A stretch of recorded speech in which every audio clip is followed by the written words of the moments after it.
Today we have our 4Runner GateKeeper project back on the table. You are probably wondering what else can we possibly do to this truck? Well, I'm going to show you. We have a problem. Most of the Enduros, as far as I know, all the Enduros have this problem, except for the IFS truck, but that's a different story. But the problem is this panhard bar right here.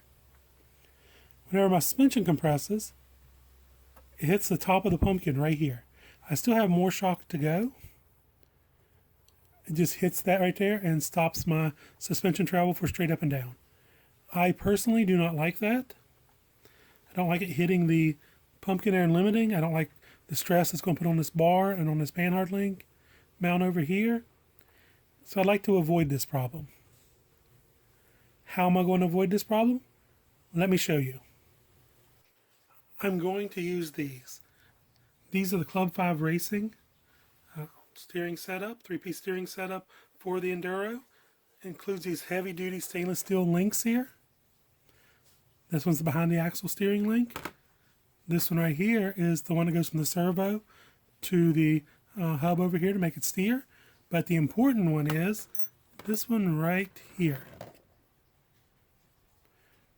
This will be the bent panhard bar.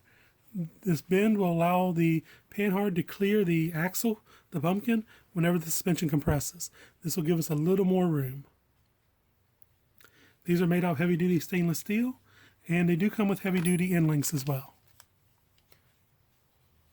There's these bent ones here on the side, on this side, as well as the straight and curved ones. 2 straight, 2 curved. One thing I think is kind of cool about these links is, let me see if I can get in here where you can see it. There we go. It has the Club 5 logo on one end, and on the other end,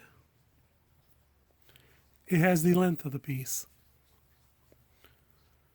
Now the other ones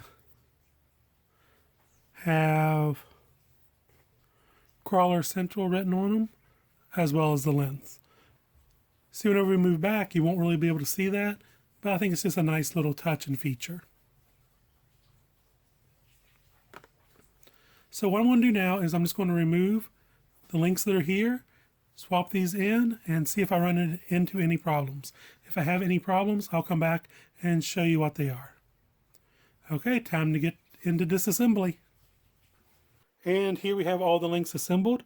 As you can tell, the Club 5 heavy-duty links are quite a bit fatter than the ones that came out from the factory, as well as the ends are also a lot beefier. Speaking of the ends, getting these balls into the ends is very, very hard to do.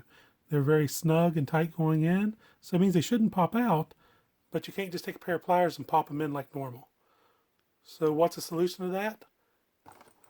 Is this little tool right here. I know it doesn't look like anything fancy, but this does the job quite well.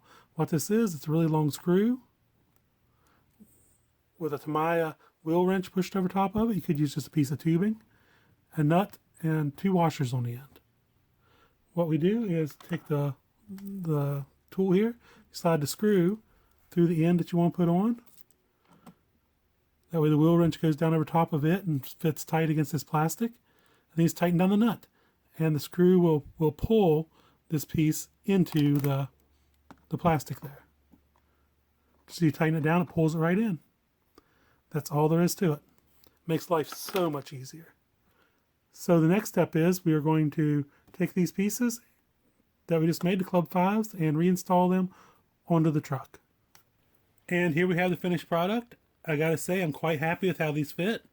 They all fit very nicely. Lined up where they're supposed to. Lengths were nice and set right on. But the question is, did it do away with this panhard bar hitting the pumpkin? Let's take a look and see. Move a little bit closer here. Okay, here we go. And yes, it does. The panhard bar is no longer hitting the pumpkin. See if I can get this angle on it for you. There we go. Not a lot of clearance, but just enough. So now we can have full compression without the the mechanical obstruction of the panhard hitting the axle. And now we can have full suspension travel. So that's a great improvement to this truck. Definitely worth the money. I've beefed up the suspension, so I don't have to worry about one of these bars bending or breaking. And like I said, have full articulation. I'm not going to lie, I was a bit worried about the stock steering links because this truck is a little bit heavy. It weighs in at 6.8 pounds with the battery, so she's a portly little monster. The stock servo, now we'll see how it holds up. I figure before too long I will be replacing it.